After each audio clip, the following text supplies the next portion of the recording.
See on ikka päris raske küsimus, sest selliseid asju, mis disainiga seostuvad, on tegelikult ju hästi palju. Ja minu jaoks võib-olla esimese hooga tuleb pähe näiteks mööbel, tulevad meelde nõud, just sellised nagu ilusad, mis mulle meeldivad. Kõige lemmikum asi küll vist, ma arvan, tõesti on vineerist painutatud toolid. Ma ei tea miks, aga see on nagu esteetiliselt nii ilus asi minu meelest.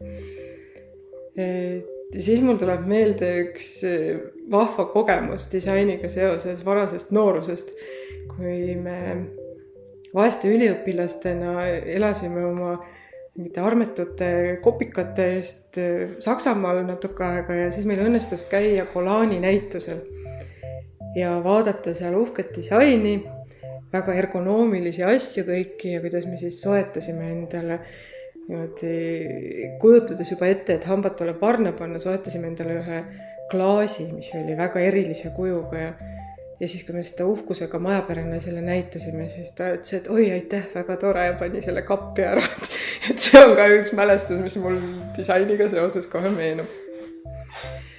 Aga niimoodi oma isiklikus elus või siis pigem oma tööelus praeguses see disain on meile nagu koju kätte tulnud siis seda läbi, et kui me oma põllumajandussaadusi ehk siis vilja töötleme jahudeks, helvesteks, pakime neid inimestele siis sobivatesse kogustesse, et siis tekkis selline vajadus, et me peaksime kuidagi oma tooted ikkagi välja nägemiselt selliseks muutma, et nad poeletil silma ka hakkaksid, sest selliseid ühesuguseid jõupaberist pakke oli sellel hetkel ikka juba väga palju seal riiulis kõrvuti ja üks ei erinenud teisest.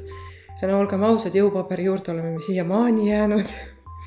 Aga vähemalt siis paistavad meie pakendid praegu sellise kollakate etikettidega nagu suhteliselt hästi välja, et nende etikettide saamise lugu oli mulle selles mõttes täitsa huvitav kõrvalt jälgida, et me saime kokku disaineritega Velvetist, kes tulid meile koju, käisid vaatamas meie tootmist, rääkisime siin pikalt, tutvusid nagu kogu selle asjaga, mis me siin teeme.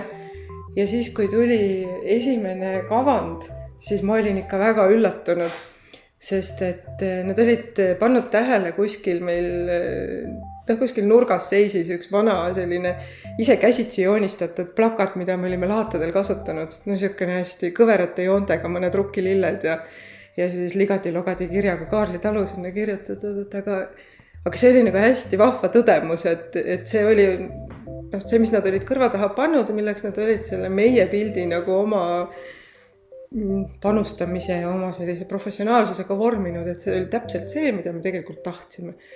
Nii et õige vähekene oli midagi veel vaja muuta ja me jäime kohe hästi rahule. Ja siis sellest ajast alates, kui me nüüd neid värvilisi klipse oleme kasutanud oma toodetel ja nipet-näpet siin seal veel, näiteks meie laada müügitelk on sarnane ja põlled ka ja. Et siis on ikka inimesed on öelnud küll, et tore on, et paistate välja ja on ka rõõmus ja ikka tunned ära.